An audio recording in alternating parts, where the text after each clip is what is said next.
Magaba kan ilma kan hafuura qulqulluu sadan waaqa tokko ameen. Waaqayyoon kan jaallatanu innis kan isin jaallatu sanbata barii kanaan mana kiristaanaa Fayyisaa Addunyaatti qaamaan kan argamtan akkasumas toora hawaasaa irratti miidiyaa hawaasaa irratti kan sagantaa keenya hordoftan hundumti keessan akkam jirtu, akkam bultanii, akkam yoo nageessan.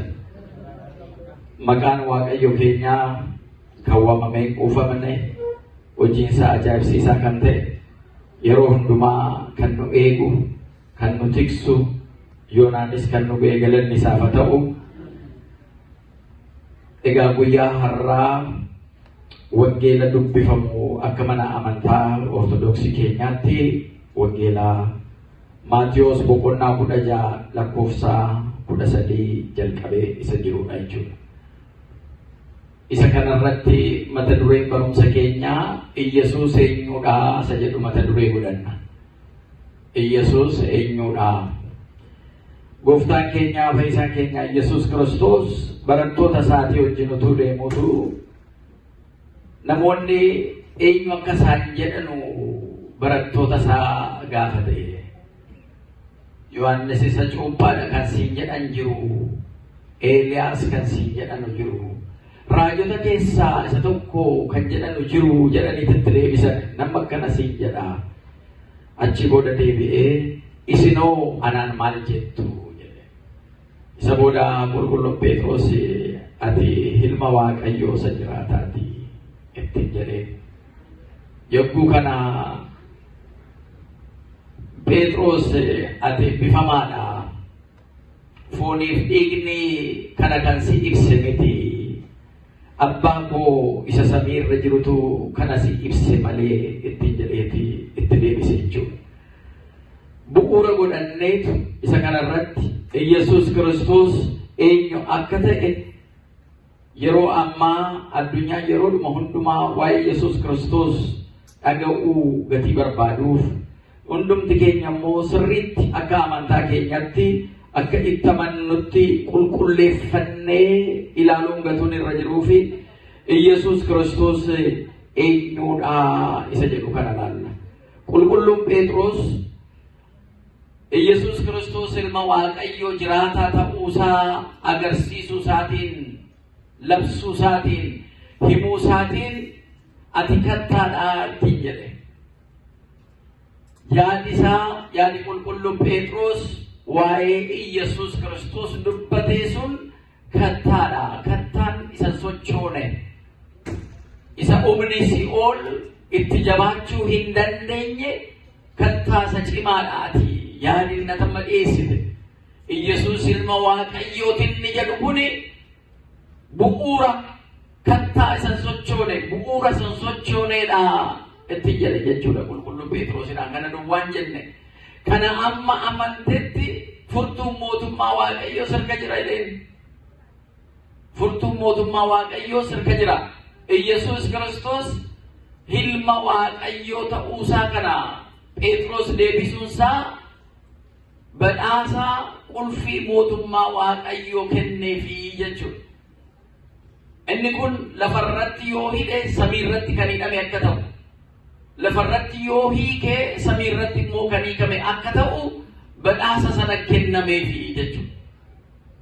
Badhaasa sana kan inni argachuu danda'e isa Waaqa biraa dhufe ilma Waaqayyoo Iyesuus Kiristoosiin ibsuu isaatiif. Yaadni ittiin ibse akka namoota isa marsanii jiranuu sanaa utuu hin ta'in, namoota lafarra yeroo sana jiranutti utuu hin ta'in, fooniif dhiigni akkaataa ittiin isa hubachiisu utuu hin ta'in, akkaataa hafuurri qulqulluu, hafuurri Waaqayyoo isa hubachiiseen gatii ta'eef Iyesuus Kiristoosis ragaa ba'eefi jechuudha. Iyesuus Kiristoos ilma Waaqayyootiin ni jedhu kuni kattaa bu'uura mana amantaati, bu'uura kiristaanaati, dogmaa kiristaanaati jechuudha. Kan hin jijjiiramne jechuudha. Dogmaan inni jedhamu keessaa inni guddaan isa hin jijjiiramnedha. inni jijjiiramne inni guddaan inni bu'uuraa kun Yesuus Kiristoos ilma Waaqayyoo isa jiraataa ta'uu isaati jechuudha. Maqaan isaa ulfaatu. Iccitiin inni kun egaa namootaaf akkuma kanatti waan ibsamu miti jechuudha. Akka tasaatti akka qoosaatti kan namaa galuu miti jechuudha.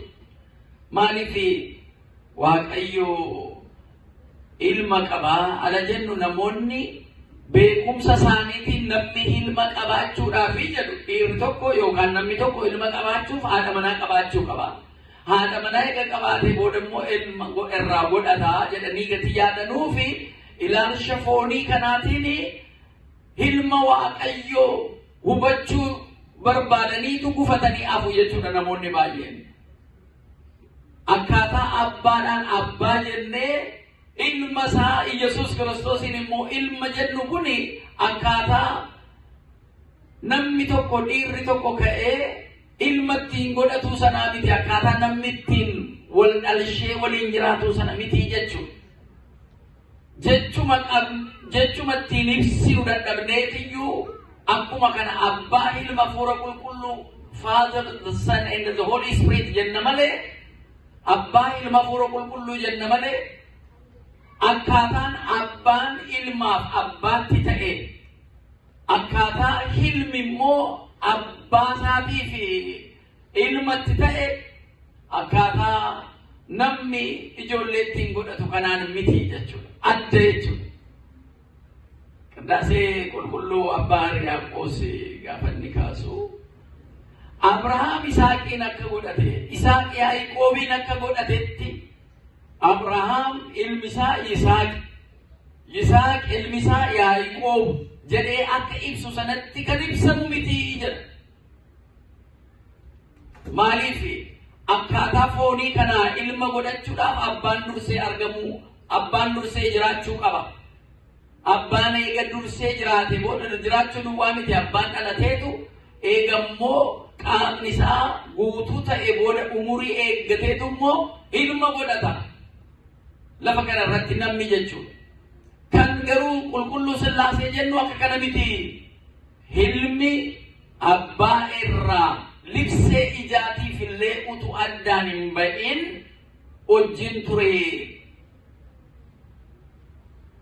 Libsee ijaatiif illee immoo isarraa addan ba'uu jennaa iccitiin bu'uura Sillaasee, iccitiin bu'uurri mana amantaa Kiristinnaa isa kana jechuudha. Isa kana irratti namoonni baay'een iccitii Sillaasee kana beekuu dhabuu isaaniitiin dogongoranii itti ulfaatees hubannoo dhabaniis kan boodatti teellaatti deebi'an amantii kanaan konfiyuuzingii kan ta'an namoota baay'ee jiru jechuudha. Akkamitti kun ta'a jedhanii jechuudha. Kitaaba kan barreessan jiru abbaan ilma godhate Waaqayyo ilma isaa tokkicha ergee jennee ala jennu kitaabni qulqulluun ala jedhu hodol jedhanii tal tokko mee nu qabime Waaqayyo haadha manaa fuudha, haadha manaa fuudhee immoo ijoollee godhata jechuudha jedhanii akkanatti hiikuudhaaf kan barbaadanni jiru jechuudha. Tulfaatee jechuudha. Nu kana keessa jiru Waaqayyo haadha manaa hin qabu, ilma tokkicha qabaa ala jennu isuma Abrahaam Isaaq Yaaqoobiin dhalshee sanatti isuma amma waliin sanyiin wal bakka buusaa deemuu kanatti kan ilaalan jiru jechuudha.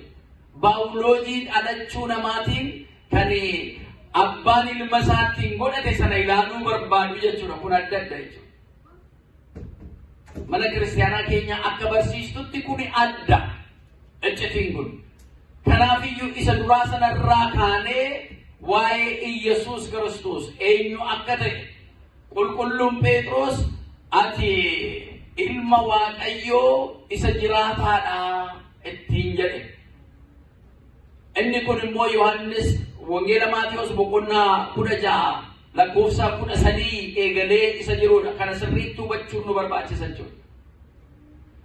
Yeroo bara TikTokii kanaa, sooshaal miidiyaa kanaa, yeroo odeeffannoon guutee jiru kana bu'uura amantii kanaa sirriitti yoo hubachuu dhabaanne wanti hundumtuu doogmaa cabee seera cabe jedhanii hocuun hiyyuun iccitii waan akkanaa isa doogumaa ta'e doogumaan isa kana hin jijjiiramu. Qannoonaa inni ta'e immoo yookaan seerattiin bataskaanni tajaajila seettiin kennitu isa kana fakkaata. Karaa biraatiin immoo seerri bulmaata mana amantaa immoo caasaan mana amantaa immoo kana fakkaata jedhamee addaan baasamee ilaaluu qaba jechuudha. Yoomiyyuu yeroo nama jijjiiramu kan hin jijjiiramne keessaa inni tokko Yesuus ilma Waaqayyoo isa jiraataa ta'uudha. Maqaan isaa ulfaatu. Inni kun immoo bu'uura mana amantaa kiristaanaati jechuudha. Amma namni kiristaana jedhamee maqaa Kiristoosiin waamametti Kiristoos ilma Waaqayyoo abbaa isa jiraataa ta'eeti jechuudha. Ilma Waaqayyoo ala jennu Waaqayyoo abbaan ilma isaa tokkicha Yesuus Kiristoosiin addunyaa kanatti lafa kana nu fayyisuuf akkaataa inni itti nu erge sana ilaallaa jechuudha. Gati kanaatiif inni kun iccitii bu'uura iccitii Sillaasee jennee ilaallu sana keessaa isa tokko Wangeela Yohaannis boqonnaa 3 lakkoofsa 16 irratti Waaqayyo ilma isaa tokkicha addunyaa kanatti erguu isaa nutti agarsiisa. Ittaansee Yohaannis boqonnaa 10 lakkoofsa 30 irratti Yesuus Kiristoos ilma Waaqayyoo akka ta'e nu hubachiisaa jechuudha. Isa kana hundumti keenya barree jara kaanis immoo hubachiisuu barsiisuu baay'ee nu barbaachisaa jechuudha. Inni kan biraa Yesuus Kiristoos masii isaa inni dhufa jedhamee dubbatame. Yesuus Kiristoos masii isa inni dhufa jedhamee dubbatame. Kiristoos akka ta'e kan hubachiisudha. Yesuus Kiristoos kan jennee maqaa isaa galateeffannu inni Kiristoos isa ta'e masii isa ta'e inni dhufa jedhame. Wangeela Maatiyos boqonnaa 16 lakkoofsa 16 irratti isa jiru. Akkasumas Isaayyaas boqonnaa 53 lakkoofsa 5 irratti isa caqasee jechuudha. Kiristoos jechuun isa dibame jechuudha. Isa dibame. Kiristoos jechuun isa dibame jechuudha. Inni kun iccitiin dibamuu kun maa inni ala jennu qabaat kan jedhamu amma biyya keessatti amantaa gara Goojjam kana qabaat kan jedhamu ala ka'u hin dhageessu. Confuse kan namoonni baay'een irratti ta'anu jechuudha. Inni bu'uurri isaa maa inni nama ta'ee dhalateetu dibame muudame isa jedhu sana agarsiisa jechuudha. Yesuus Kiristoos akkuma nama kaanii dhalate isa booda dibamuu sanatiyyuu isa gara Kiristoositti fide isa dibame jechuudha kan jedhanu jiru jechuudha. Akka amantaa Ortodoksiitti immoo innumtuu ala dhalatu akkuma namoota kaanii kan dhalate tun ta'ini ilma Waaqayyoo isa jiraataa ilma isaa gatii ta'eef ilma Waaqayyoo jiraataa gatii ta'eedhaaf jalqabuma Waaqayyo Addaamiin fayyisuu fi waadaa isaa gale sanaanii ilma isaa tokkicha gara lafaa kanatti erge Yesuus Kiristoosiin jechuudha. Dhalachuun isaas illee akkuma dhaloota nama kaanii miti adda kan ta'e dubaroo Maaramiirraa dhalate. Akkaataan itti dhalate kana salaa arginu inni mootii isa mootummaan isaa bara baraa kan ta'u isa jedhee Isaayyaasitti dubbate sana. Kanumaafuu akka amantaa Ortodoksiitti inni mootiidhuma isa dhalate Beetlehem keessatti isa dhalateedha. Nama kan ta'e angoosaa abbaa hafuura qulqulluu wajjin kan ture dhumarratti garuu nama fayyisuudhaaf amalamummaa namaa amalamummaa foonii ofitti fudhateetu nama gara amala Waaqayyootti wal guddisuu isaa sanayyuu agarsiisa jechuudha. Nama kaffaltiinni kaffale sana agarsiisa jechuudha. Gadi of buusuu isaa sana agarsiisa jechuudha. Kanaaf Kiristoos jechuun isa dibameedha ala jedhu masiihichaa jechuudha. Nama ta'ee eegasii immoo kan dibamee utuu hin ta'in abbaanuma isaarraa kan ergamee dhufe inni mootii moototaa ta'ee ture sun wali of qabuun kisoominaan qaama namaa qaama isaa godhate jechi jalqabaan ture jedha. Wangeela Yohaannis boqonnaa 1 lakkoofsa 1 irratti jechi Waaqayyo bira ture jechichis Waaqa ture hundumtuu isaan ta'e isa malee kan ta'e homtuu tokko iyyuu hin jiru. dukkanni isa mo'achuu hin dandeenye jedhee eega ibse booda jechi kun nama ta'ee jedha. Jechi kun foon ta'e, jechi kun nama ta'ee jedha wangeela Yohaannis boqonnaa 1 lakkoofsa 14 irratti jechuudha. Gatii kanaatiif isa kanaan qabnee ala ilaallu Yesuus Kiristoos inni barumsi dibamuu inni jedhu kun muudamuu sana agarsiisa. Bara durii ala dibaman muudamu aangoodhaa fi gatii kanaa utuun amma sila olaantichi teessoo isaa qulqulleessee ala jedhee diyaaqonichi faarfatu dhageessanii jirtu. Wangeela Daawit sanni faarfate faarfannaa Daawit boqonnaa 45 irratti olaantichi teessoo isaa qulqulleessee isa jedhu. Olaanticha la jedhu maal jechuu isaati? Olaanaa. Amma maqaan ala baastan olaanaa jettu miti, olaanaa jedhama namni maqaa bu'u. Maal jechuudha? Afaan jaraatiin jechuudha, afaan biraatiin. Qaddasa maadaroo lu'uul jedhama geessi isaa. Qaddasa maadaroo lu'uul. Afaan Oromoo tala'ii qabu olaantichi teessoo isaa qulqulleesse. Olaanaa jechuun lu'uul jechuudha. Nama beektanu sammuu keessanitti fiddanii lu'uul ala jettanu olaanaa isa jedhu sanaan wal qixaa jechuudha hiikni isaa. Afaaniin alatti fayyadamnu. Lu'uul ala jedhamu namoota aangoo qaban irraa olaanaa kan ta'e sabni. Ordinarii yookaan namootuma sakaan keessaa adda kan ta'e akka ta'e hubanna. Amma kan Kiristoos jarrammaa qabaate yookaan dibamuudhaan inni jarri jedhanu namuma akkuma keenyaa keessaayyuu namuma tokko Waaqayyo dibee isa jedhu sana fidaa jechuudha. Namuma ta'eetu akkuma nama kaanii dhalateetu garuu Waaqayyo immoo isa dibee isa jedhu sana fidaa jechuudha. Akkuma Musee akkuma Abrahaamin muude sana dibe sana Yesuus Kiristoosis nama ta'e dhalateetu dibamnaa sana argatee jedhanii hiiku. Kun dogongora jechuudha. Amantaa Ortodoksiitiin kun dogongora. Kana kan itti amanu, kana jedhanii kan itti amananu gareen mataa isaa danda'ee jira jechuudha. School of thought akkuma school of thought ta'ee jechuudha. Akka bakka yaadaa mana amantii keessaa ta'ee kan jiraatu jechuudha. Akka amantaa Ortodoksii bu'uura goonee barannutti garuu Yesuus Kiristoos inni abbaa isaatii wajjin hafuura qulqulluu wajjin sadan waaqa tokkooti. Qaama sadii waaqa tokko. Gaafa gara lafaattis dhufu samii irraa bu'een si fayyisa jedhee waadaa Addaamiif galee sanaan nama ta'e. Nama ala ta'u akkuma nama sakaanii utuun ta'in waaqummaa sanaaf namummaa kana kan walitti fideedha. Walitti araarseedha.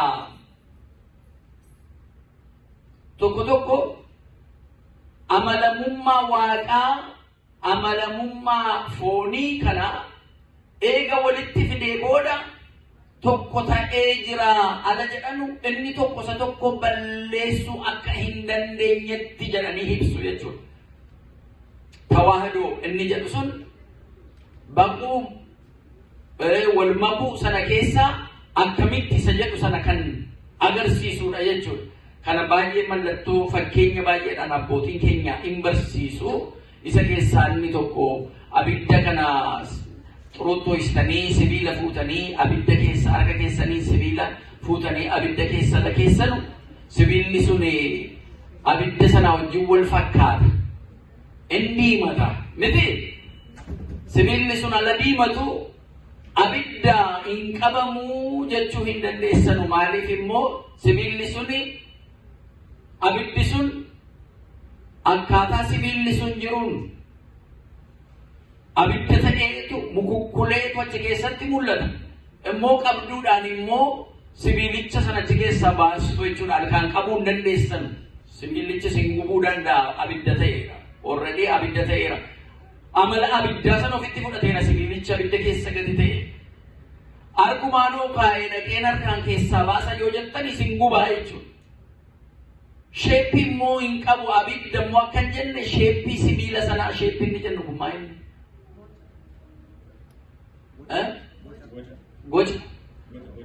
Boca sheeppii isa jennu sana akkaataa sheeppii sibiila sanaa boca sibiila sanaatiin abiddi sun immoo taa'ee jira jechuudha. Gati kanaatiif tasumayyuu abidda jettanii dhiisuu hin dandeessanu lakki abidda miti kun sibiila jettanii harkaan qabachuu hin dandeessanu jechuudha. Amala addaa immoo uume jechuudha. Abiddaaf sibiilatu walitti dhufee jechuudha. Tokko tokko tun balleessin inni kun fakkeenya guddaadha. Garuu fakkeenyichi yeroo nama dheeratetti abiddiif sibiilli adda adda ba'uu danda'a, qabbanaa'uu danda'a jechuudha. Garuu yeroo walitti dhufee jiru sana abiddiif sibiilli sun yeroo walitti dhufee jiru sana sammuu namaatiif amma galutti amma hubachuu dandeenyutti iccitii nama ta'uu foon uffachuu jechicha Waaqayyoo isa Yohaannis wangeela isaa irratti boqonnaa tokko lakkoofsa 14 irratti ibsee sana agarsiisaa. Malakot yookaan immoo amalamummaa Waaqayyoo sana foon namaa sadadhabaa kanaan walitti fiduusaa sana. Inni kun Yesuus Kiristoosiin alanni dhalate kan walitti dhufeedha malee akkuma namoota ordinary yookaan namootuma jiran keessaa waan dibamee Yesuus Kiristoosiin kan ta'e miti jetteetu amantaan ortodoksii isa kanaan waa'ee Yesuus Kiristoos kan ilma Waaqayyoo jiraataa akka ta'e lammaffaa irratti immoo inni Masii akka ta'e inni Kiristoos akka ta'e ittiin barsiisnaa jechuudha bu'uurri lammaffaa. Isa kana sirriitti immoo hubachuun hubannee ijoollee keenyaafis hubannee amantaa keenyaaf ittiin kan eegnu inni bu'uurri amantaa keessumaa kan Kiristoolojii kan Kiristinnaa keessaa inni guddaan waa'ee Kiristoos dubbatu keessaa inni kun bu'uura jechuudha. Akka iccitiitti iyyuu waa'ee nama ta'uusaa jedhamee iccitiin inni tokko isa kana iccitii jedhama. Iccitiin namatti siquuf gadi himamuuf gabaatti baasamee calluma jedhee waan diriiree hin mul'anneef wanti iccitiin namoonni hubachuu danda'anii dhufanii iccitii 5 utubaa mana kiristaanaa jedhaman keessaa inni tokko iccitii nama ta'uu Yesuus Kiristoosiiti jechuudha. Nama ta'uu Yesuus Kiristoos ala jennu nama ta'uu ilma Waaqayyoo jiraataa inni jennu kun iccitii isa Sillaaseetti aanee isa nama ta'uusaa sana iccitii inni lammaffaa jechuudha.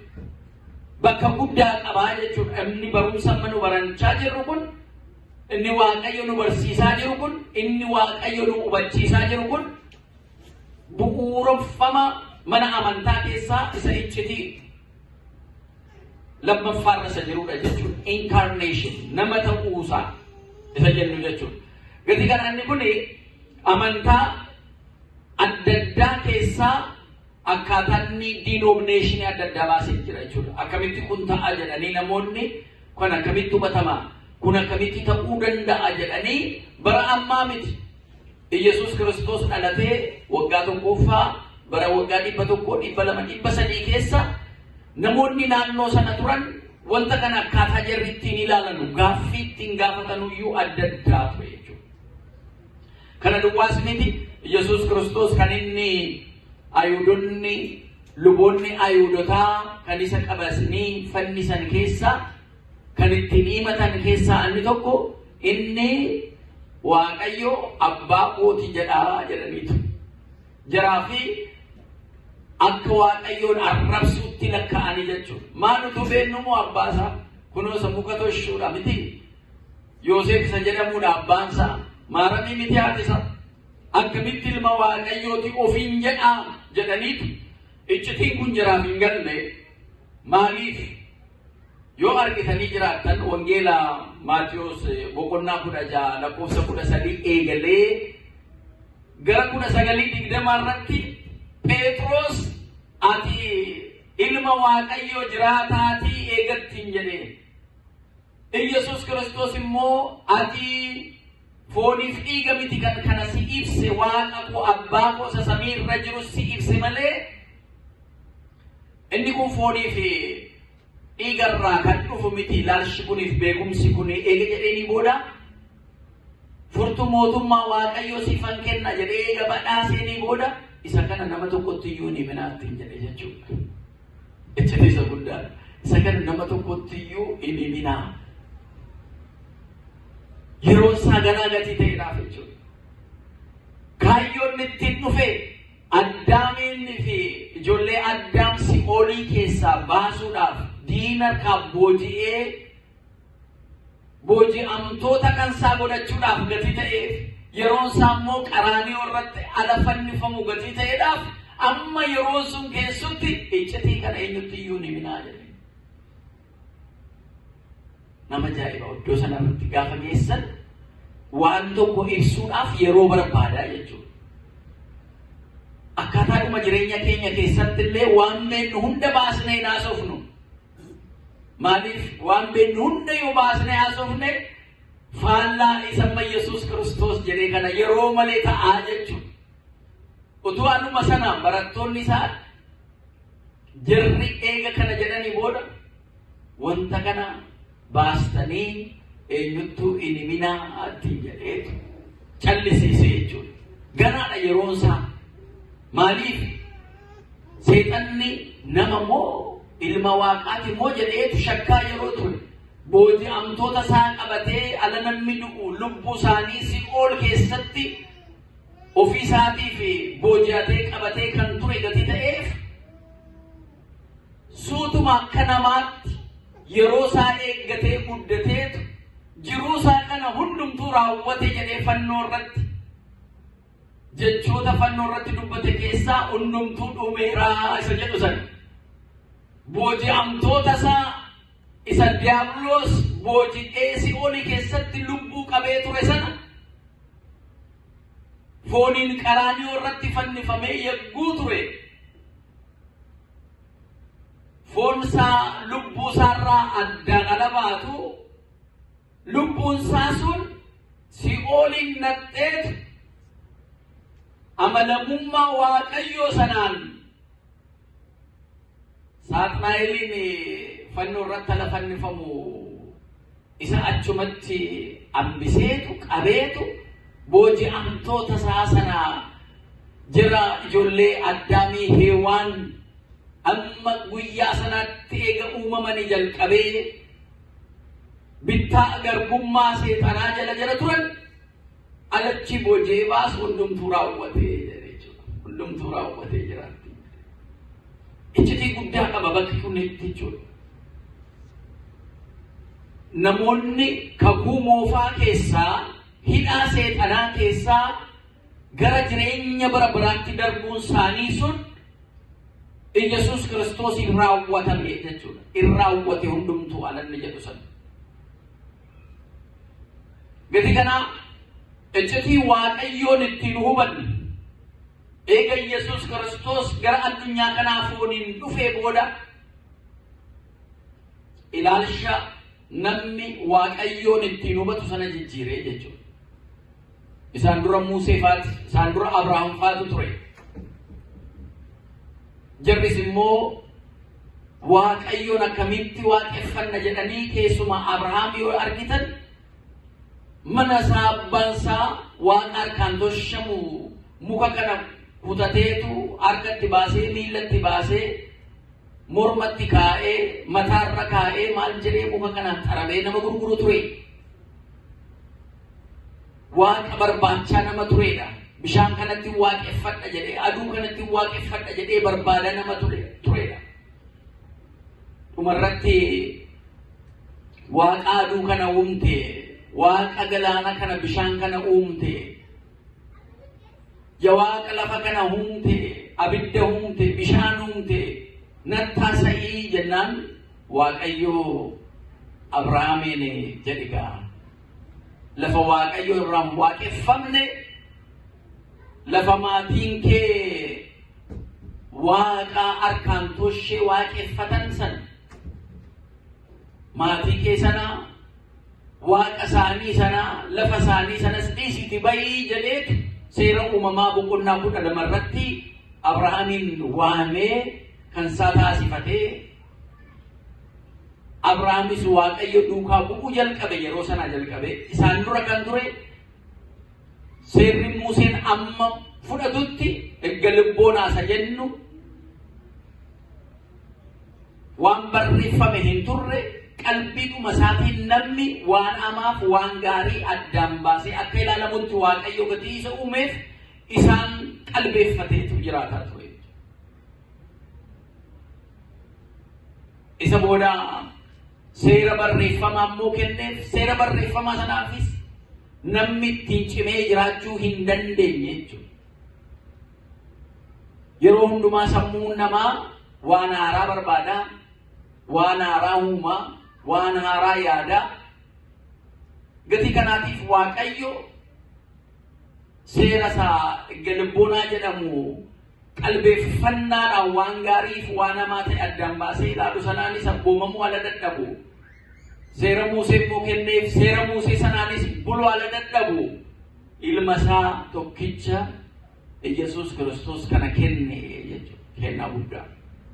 Jaalala isaa guddaa kan itti agarsiise.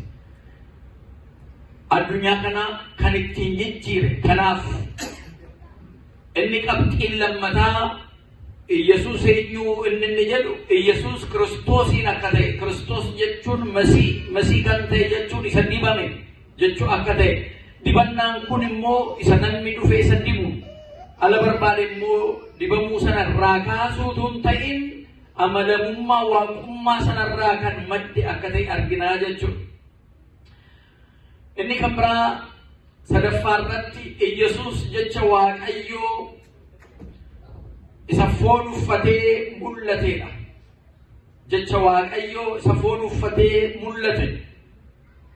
Wangeela Yohaannis boqonnaa 1:1-14 illee barreeffamee isa jiru sana. Afuraffaa irratti Yesuus Kiristoos tiksee gaarii akka ta'e argina. Tiksee gaarii wangeela Yohaannis boqonnaa 10:11 irratti. Tiksee gaarii, tiksee oolotaa. An tiksee gaariidha nuun jedha Yesuus Kiristoos. Tiksee gaarii keenya. Tikseen oolotaa kun oolota isaa sana hambifachuudhaaf lubbuu isaa dabarsee isa kennu jechuudha. Nu hambifachuudhaaf lubbuu isaa qaraanioo irratti dabarsee isa kenne jechuudha. Tikseen gaariin oolota isaatiif bakka bishaan gaarii, margi gaariin jiru, bishaan qabbanaa jirutti iyyuu oolota isaa sana gaggeessee eega, tiksa. Yesuus Kiristoos ilmi namaa nyaataan mootummaa Waaqayyoo keessaa akka ba'e qaama isaa kunoo nyaadhaa dhugaa jedhee fooniif dhiiga isaa amma kennutti jaalala kan oolota isaatti agarsiisedha.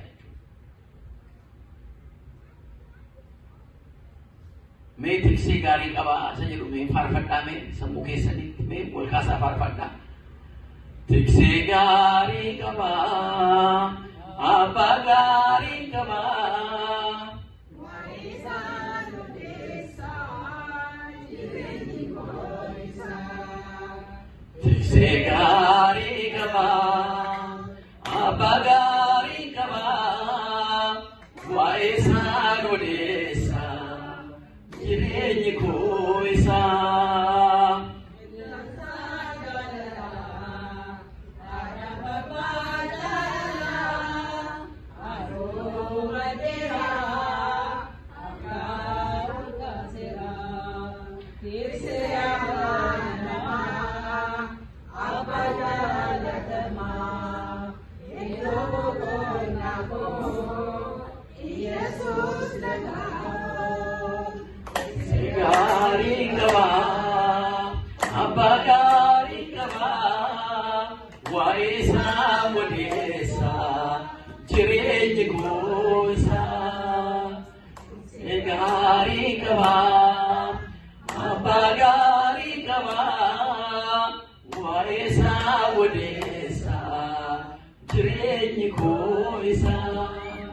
Why go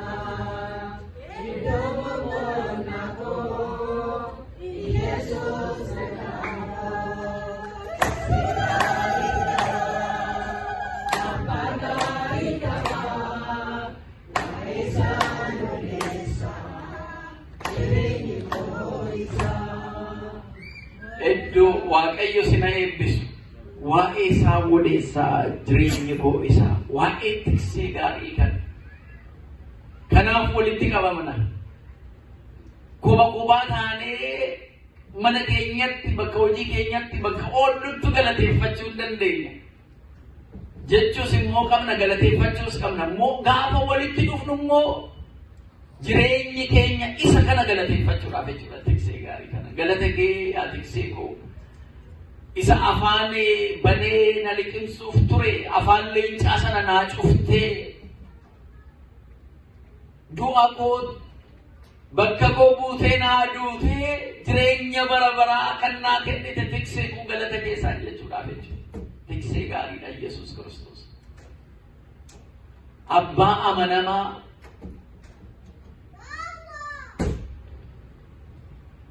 jara beela'anii nyaachisee jara dhukkubsatan fayyisee waan raajii waan jarri barbaadan itti agarsiisee kanaan bifannayyuu hin jenne garaatti jabaatanii fannoo irratti wal kaasanii isa fannisanii eegana na barbaadanii jara kan gadhiisaa jedheetu tikseen gaarii kun bakka keenya bu'ee du'a keenya nuu du'ee jechuudha galanni isaaf haa ta'u. Gati kanaa Yesuus Kiristoos tiksee gaariidha. Tiksee oolota isaa bakka marga gaarii jiruu fi bishaan qabbanaa argamutti kan geessu. Gati kanaa yaa oolota koo hin dheebotinaa hin beelayinaa nuun jedhee nu eegaa jechuudha. Galanni isaaf haa ta'u kun mataan isaa mata dureedhumaan of danda'e gatii ta'eedhaaf Waaqayyo karaa ilma isaa tokkicha Yesuus Kiristoosiin akkamitti addunyaa kana akka fayyise tiksee gaarii Yesuus Kiristoos akka ta'e kan ittiin ilaallu gatii ta'eedhaaf inni immoo mata dureedhuma mataa isaa danda'eedha. Garuu Yesuus Kiristoos eenyu isa jedhu kana keessatti tiksee gaarii akka ta'e kana arginaa jechuudha. Inni kan biraa shanaffaa irratti Yesuus fayyisaa addunyaa akka ta'e argina. Yesuus eenyu ala jennu Yesuus fayyisaa addunyaati. Hojii duuka bu'ootaa boqonnaa 4:12 irratti akkanumas Yohaannis boqonnaa 14:6 irratti maqaan addunyaa kana fayyisuu danda'u fayyinni ittiin argamu maqaa Yesuus jedhu sana duwwaa jechuudha. Maqaa kan biraatiin fayyinni hin argamu. Maqaa Yesuus inni jedhu kun qoricha jechuudha, fayyisaa jechuudha. Fayyisaa immoo kan nama tokkootu hin ta'in kan addunyaa fayyisu jechuudha maqaan isaa ulfaatu. Yesuus jechuun fayyisaa addunyaa jechuudha. Addunyaa kana kan fayyise jechuudha. Fayyina lubbuu, fayyina foonii kennuu kan danda'u. Afurri amaan maqaa kanaan dhaga'uu maqaan kun iddoo waamame dhaabbachuu kan hin dandeenye jechuudha. Fayyisaa addunyaa hundumaa kan fayyise. Bu'uuruma ta'ee jijjiirama jireenya keenya keessatti jireenya hafuurawaa keenya akka fooyya'u akka jijjiiramu kan nu taasiseedha jechuudha. Kanaaf fayyisaa addunyaa jennee isa galateeffanna. Fayyisaa koo jennee isa galateeffanna.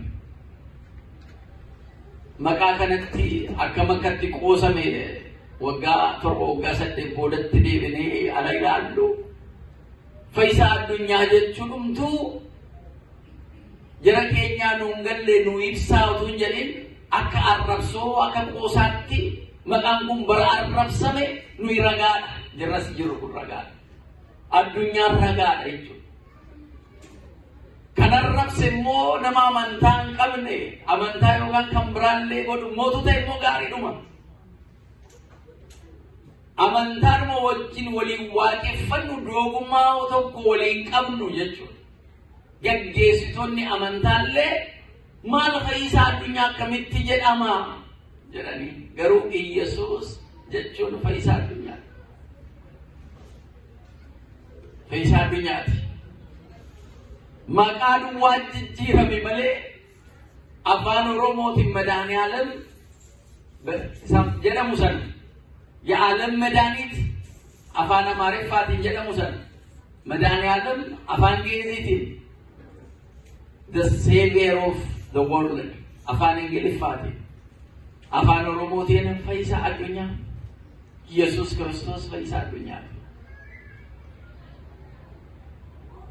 Fayyisaa kanaa wajjin hin jirraa isa addunyaa fayyise kanaa wajjin hin jirraa inni kun Yesuus Kiristoos anaan maal naan jedhu isa jedhe sanarraa kaasnee isa ammaa kanallee ofii keenya hubannee jara kanallee hubachiisuun nurraa eegamaa jechuudha. Inni kan biraa Yesuus Kiristoos inni ja'affaarratti du'aa ka'uu fi jireenya Yesuus Kiristoos du'aa ka'uu jireenya. Wangeela Yohaannis boqonnaa 11:25 irratti jireenya du'aa ka'umsaa namni sattamane hundumtuu du'a mo'atee ka'aa maqaan isaa ulfaatu. Namni sattamane hundumtuu jireenya bara baraa argata. Galanni isaaf haa ta'u. Jiruu dhumti seen waggaa 70 yooduma jiraanne itti jiraannu kun akkam akka nu dhamaastu ilaala. Akkamitti akka seen nu raastu ilaala. Ba'aa bu'ii akkamii akka qabnu ilaala. Jireenyuma waggaa 70 fooniin lafa kanarratti jiraannu. Jireenya see lafarraa kana akkana raasamnee ba'aa bu'ii akkanaa keessa deemnee yoo jiraanne jireenya bara baraa argachuuf immoo maal gochuu qabnaa isa jedhu immoo ilaala. Inni kun Yesuus Kiristoositti amanuudha. An jireenyaa nuun jedhe.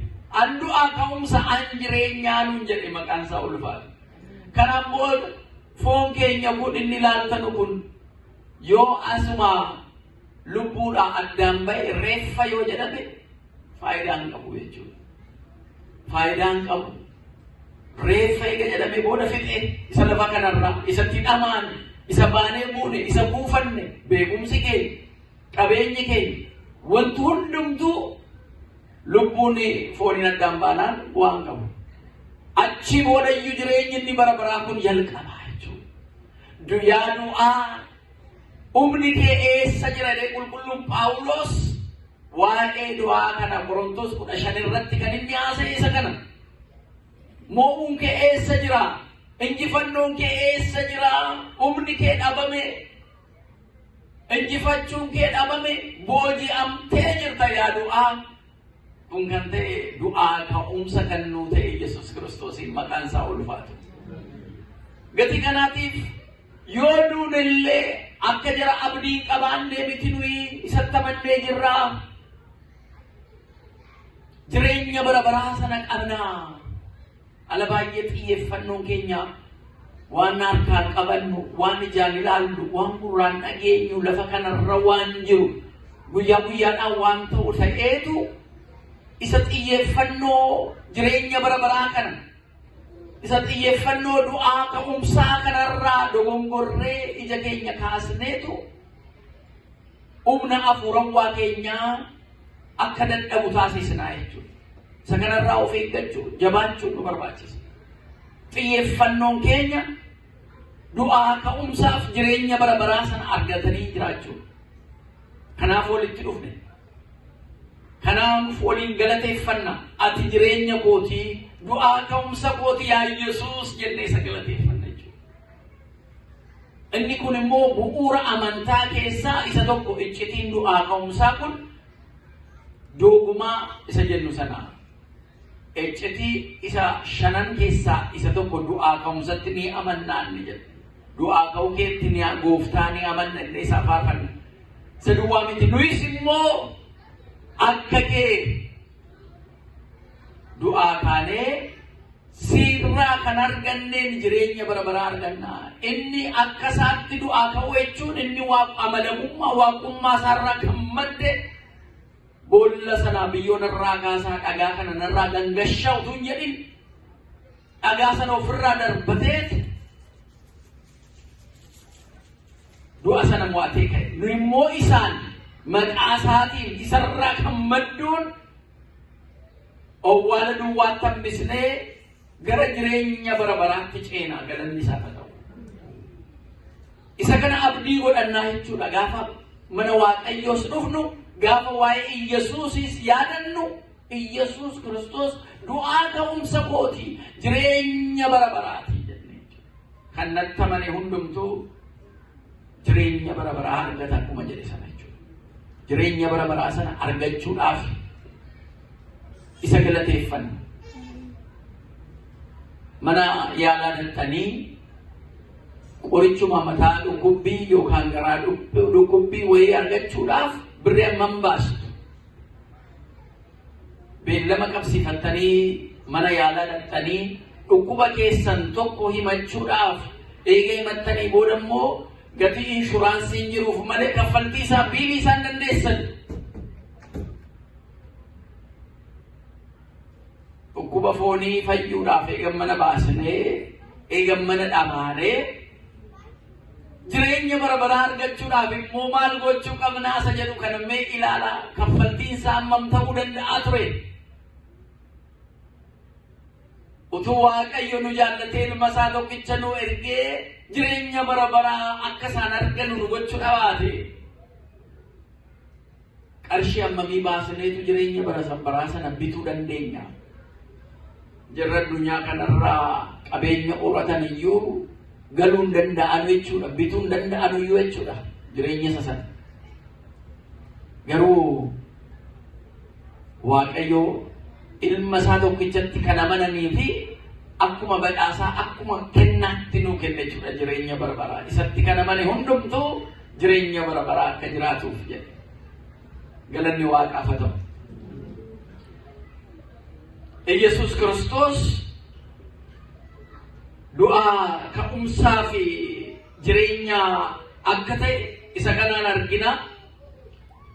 Wangeela Yohaannis boqonnaa 3 lakkoofsa 16 irratti akkasumas wangeela Maarqos boqonnaa 1 lakkoofsa 15 irratti nuyi maal gochuu immoo akka qabnu isa kana irratti nutti agarsiisa. Deebiin keenya maal ta'uu akka qabu eega Yesuus Kiristoosiin akkanatti hubanne.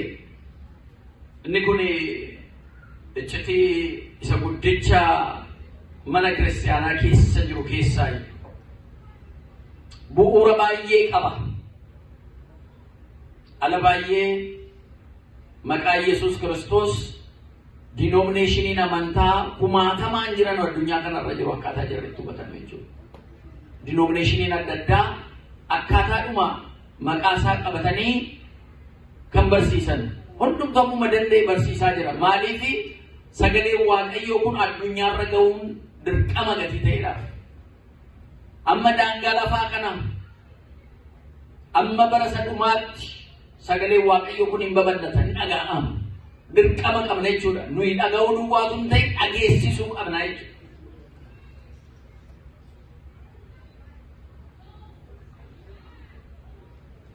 Dhumarratti kennaan isaa wajjin jireenya bara baraa sana fudhatanii mootummaa isaa waliin jiraachuu.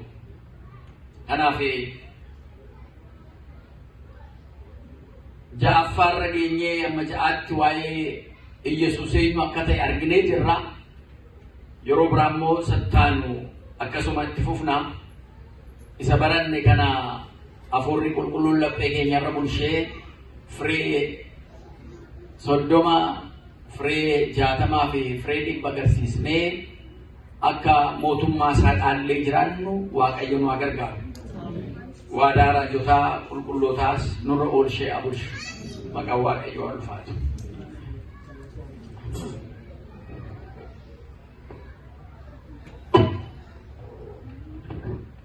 Waaqayyoon barsiifatee Waaqayyoon barsiifatee galmi guddaa yaa ta'u abbaan keenya akka gaariitti macaafa keessaa caqasanii waa'ee gooftaa keenya Yesuus Kiristoos waa'ee fayyinaa nu barsiisaniiru. Waaqayyoo sagalee jireenyaa sana dhageessisu, sagalee jireenyaa sana dhageessisu, sagalee jireenyaa sana dhageessisu. Waaqayyo hunduma keenya dhaaltuu mootummaa isaatii nu haa taasisu.